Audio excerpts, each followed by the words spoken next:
Então agora nós vamos aferir a pressão arterial, que é um outro sinal vital de extrema importância para que a gente possa acompanhar. Para aferir a pressão arterial, eu preciso de ter um esfigmo, que você pode chamar de esfigmomanômetro, que tem essa braçadeira e tem esse manômetro, que é um aparelho que vai verificar a pressão que o pulso dessa artéria vai fazer nesse manguito aqui. Bom, diante disso, eu vou posicionar, e aí em todos os manguitos, em todos os esfigmomanômetros, tem uma seta escrita assim, braçadeira, artéria, e uma seta apontando para baixo. Essa seta indica para mim o ponto aonde eu devo deixar o esfigmo, dessa forma, com a seta apontando para a artéria que eu vou palpar. Tudo bem? Que eu vou escutar depois, né? Então eu elevo o braço e posiciono o esfigmomanômetro de forma que ele fique firme, porém sem comprimir. Ok? Bom, feito isso, a forma correta de se aferir a pressão arterial é, inicialmente, eu vou fazer uma estimativa da pressão arterial sistólica dele. Como que eu faço essa estimativa? Eu palpo o pulso radial, com o esfigmo desse local, palpo o pulso radial e vou começar a insuflar, lentamente. Ó, chegou em 20, continuo sentindo o pulso. 40. Continuo sentindo o pulso. 60. Continuo sentindo o pulso. 80. Ainda estou sentindo o pulso. 100. Pulso palpável. 120. 110. Aqui eu estou sentindo o pulso bem fraquinho.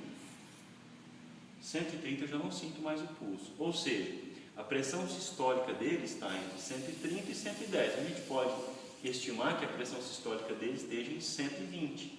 Tudo bem? Por que isso é importante? Porque a gente aprende na vida prática que você insufla lá até 200 ou 220, né? 180, cada professor ensina de uma forma. Mas na verdade, na pressão arterial que eu acho assim, quando eu preciso insuflar até 200, não. Se eu já estimei que a pressão sistólica dele está em torno de 120, eu vou acrescer 20 a 30 milímetros de mercúrio só por zona de segurança. Então, ao invés de insuflar até 220, eu vou insuflar até 150 no ar. Não precisa mais do que isso. Bom, então eu já estimei a pressão sistólica. Aí eu vou colocar o estetoscópio, que é o segundo equipamento que eu preciso, e vou localizar a artéria, o pulso da artéria. A forma correta de localizar o pulso nós já vimos com esses dois dedos, né? Então eu coloquei.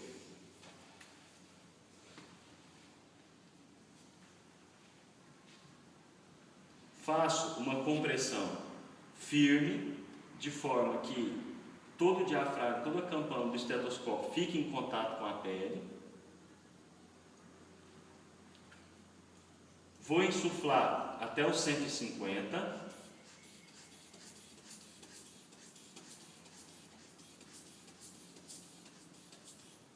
E vou desinsuflar lentamente.